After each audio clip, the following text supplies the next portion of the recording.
Citoyens de la CEDEAO, bonjour. Alors, j'avais proposé en disant que j'allais faire la vidéo numéro 01 sur le Mali et, et sur le développement agro-industriel entre le Mali et la Côte d'Ivoire. Bon, je m'excuse, hein, là, comme je disais dans la première vidéo, je fais des vidéos en fait pendant les petits temps que j'ai à disponibilité, c'est-à-dire notamment pendant mes trajets de travail. Vous le savez, nous sommes des jeunes, c'est l'heure de la révolution. Chaque jeune africain doit se donner à fond, doit travailler, doit faire tout ce qu'il peut jusqu'à ce qu'on arrive au développement. Vous avez vu comment ça s'est passé pour les Chinois, vous avez vu comment ça s'est passé pour les Européens, pour les Américains. Il y a toujours une génération qui se sacrifie et nous pensons que cette génération, c'est la nôtre. Nous avons beaucoup plus de liberté que depuis 600 ans, nous avons beaucoup plus de possibilités et nous sommes à un moment donné où est-ce que la technologie et toutes les connaissances nous permettent d'arriver à quelque chose d'intéressant en termes de développement et de rapidité d'action. La capacité de mobiliser 300 millions de personnes aujourd'hui n'a jamais été aussi facile dans l'histoire de l'humanité, je pense. Aujourd'hui, avec un simple tweet, on peut faire bouger des centaines de millions de personnes. Donc, je pense que le développement africain, il va être carrément le plus beau des développements. Bon, la vidéo numéro 1 devait être une vidéo qui parle du Mali et de la stratégie agricole pour faire du Mali le grenier de la CEDEAO. Mais aujourd'hui, je ne vais pas du tout vous parler de ça. Je ferai la vidéo numéro 1 bientôt. Je n'ai pas encore tout travaillé, mais bientôt. Cette vidéo, elle est plutôt pour les mathématiques et pour ceux qui aiment bien les mathématiques. Mais c'est pas seulement des mathématiques, c'est aussi de la philosophie. J'ai écouté et regardé, plutôt écouté une vidéo d'un mathématicien africain qui, je pense que c'est le professeur Obenka, je ne suis pas sûr parce que je ne faisais qu'écouter la vidéo et je n'ai pas regardé les images. Mais j'avais cru reconnaître sa voix. Et enfin, le professeur, dans la perspective de présenter les mathématiques africaines, d'ailleurs je crois que le titre de la vidéo sur YouTube c'est les mathématiques africaines, je mettrai en commentaire, je vérifierai et je le mettrai en commentaire, la prise de vidéo est un peu spontanée. Bon, il présentait les mathématiques africaines et parlait à un moment donné de la notion du zéro, en expliquant que la notion du zéro, qui est un peu corrélée à la notion de l'ensemble vide, les mathématiciens se sont rendus compte à un moment donné que en fait, on n'arrive pas à le prouver. En fait, on n'arrive pas à prouver l'ensemble vide. Et si on n'arrive pas à prouver l'ensemble vide, on n'arrivera pas à prouver en fait l'existence du zéro. Et si vous voulez, donc, bon, moi j'étais en train de travailler, j'écoutais la vidéo et tout ça, et d'un coup, à cet instant, ça m'a fait tiquer, et je me suis rendu compte qu'il a raison en fait. Et on a un réel problème. On a un problème qui est vraiment énorme. Alors, je vous fais un rapide résumé de cette notion-là. Vous savez bien que donc il y a eu les antinaturels. Après les antinaturels, il y a eu les décimaux, les antirelatifs, les décimaux relatifs, les rationnels, les irrationnels, les complexes, etc. Donc, les nombres se sont fait découvrir. On a découvert en fait les nombres et l'existence de leur séquence petit à petit dans l'histoire de l'humanité, et la notion de zéro aussi est arrivée petit à petit. Alors, pourquoi le zéro est quelque chose de très compliqué? D'abord, on va analyser les ensembles. Dans la théorie des ensembles, on admet qu'il y a soit un ensemble avec des éléments, soit un ensemble vide, un ensemble qui ne comporte aucun élément. Et donc, cet ensemble vide est aussi une définition du du zéro. Parce que dans le zéro en fait étant seulement un chiffre, dans le zéro, on a l'élément qui dit qu'il n'y a rien. Et quand on prend la corrélation entre les chiffres et les ensembles, on peut considérer qu'un chiffre est un ensemble. Et donc, quand on considère qu'un chiffre est un ensemble, ne pas avoir de chiffre pourrait supposer avoir un ensemble vide. Or, le zéro est un chiffre, donc on ne peut pas dire que avoir l'élément 0 concorde avec le fait que ce soit un ensemble vide. Ça, c'est la première chose. Il faut prendre, c'est-à-dire que l'explication va être par morceaux, parce qu'on ne peut pas avoir un fil de quelque chose qu'on ne peut pas prouver. Donc, je vais vous expliquer des morceaux, et ensuite, on va essayer de faire une sorte de corrélation. Donc, première chose, c'est que la notion de 0, on a du mal à l'affilier à la notion de l'ensemble vide. Tant bien même qu'on peut... Donc là, je vous ai parlé du chiffre 0. Il n'y a plus de lumière, il n'y a pas de... Voilà. Je vous ai parlé du chiffre 0. Maintenant, il faut savoir que le 0 que nous connaissons, donc dans l'ensemble des entiers naturels, l'ensemble des complexes, etc., est le 0 de l'ensemble que nous connaissons.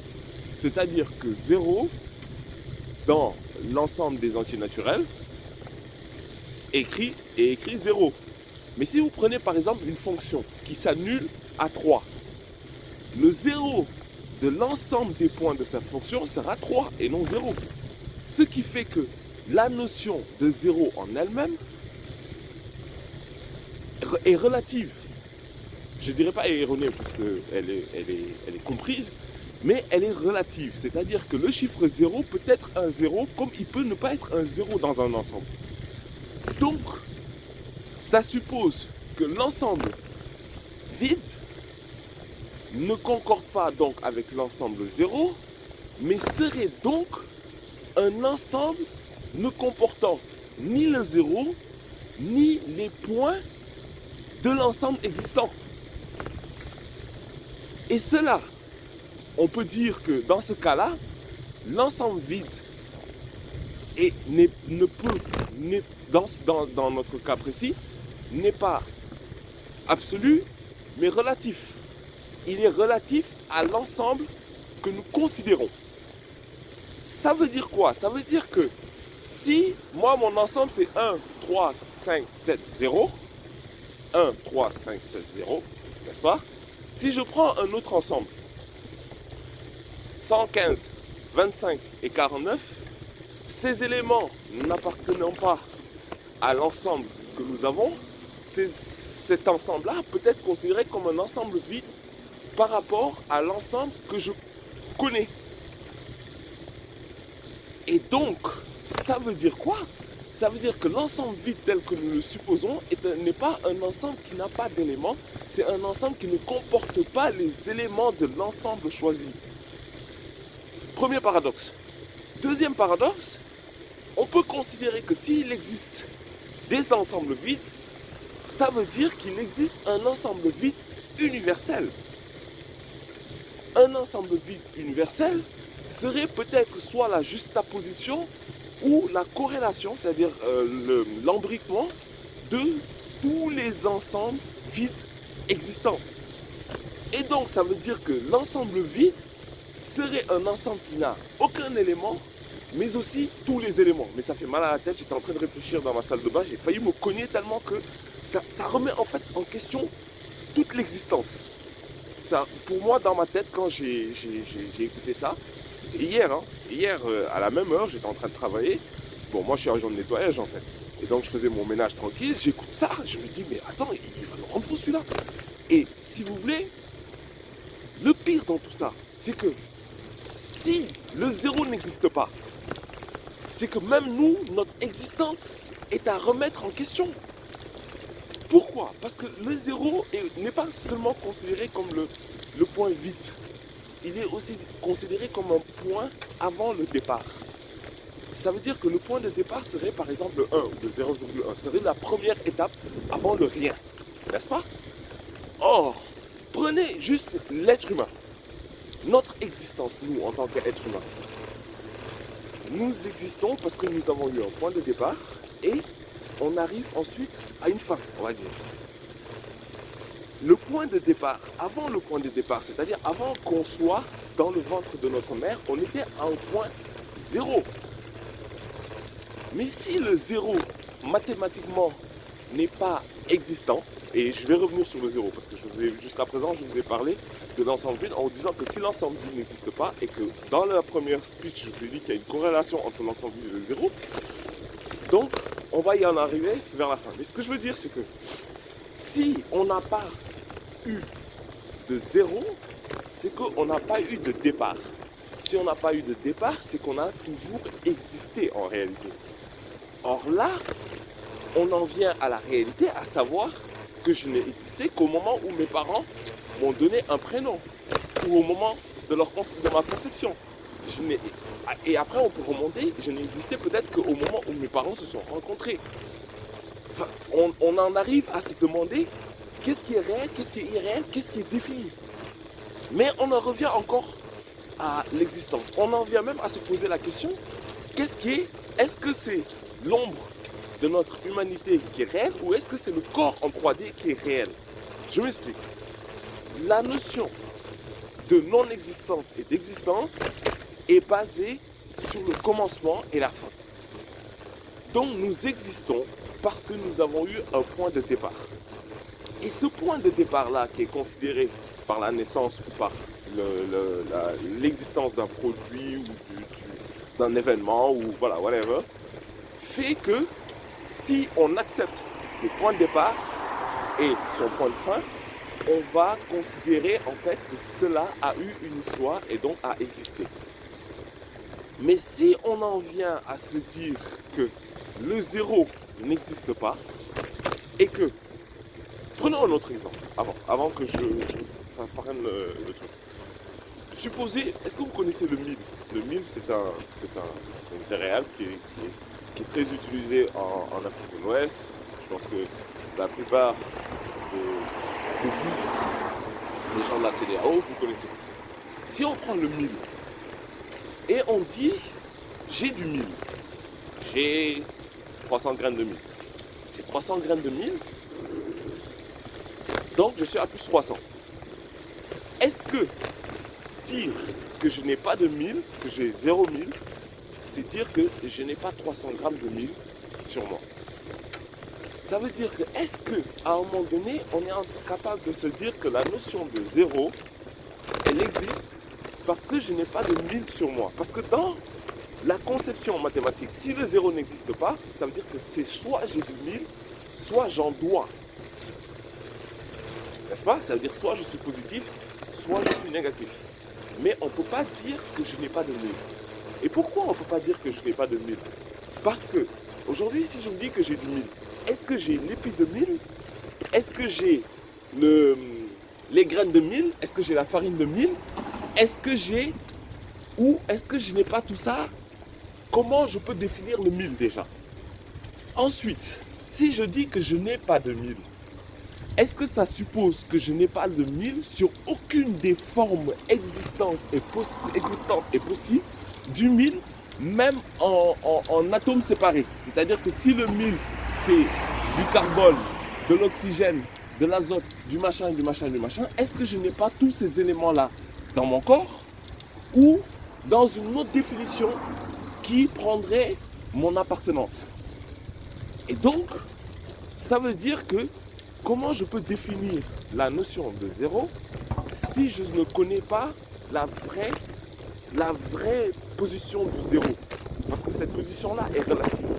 Et donc, si je ne connais pas la vraie position du zéro et que je ne peux que définir cette position du zéro par rapport à l'ensemble que j'ai choisi, dans ce cas-là, chaque élément est un zéro potentiel. Ce qui revient à la deuxième assertion que je vous ai dit tout à l'heure, le zéro, c'est soit dans un ensemble où il n'y a vraiment aucun élément, c'est-à-dire qu'il n'existe rien du tout, ou soit c'est tous les éléments. Et pourquoi je vous dis que ça remet en question même notre existence? La notion d'inertie et de mouvement qui a été bien développée, notamment par, je crois, les physiciens du temps de Newton, donc ça va être le 18e siècle, je crois, ou quelque chose comme ça. Ah, 17e, je sais plus, de Newton. Donc, en disant que chaque élément est soit en mouvement, soit en inertie, et que cette notion, en fait, est la conceptualisation de la réalité. Mais si on considère que l'inertie n'est pas définissable, parce qu'on ne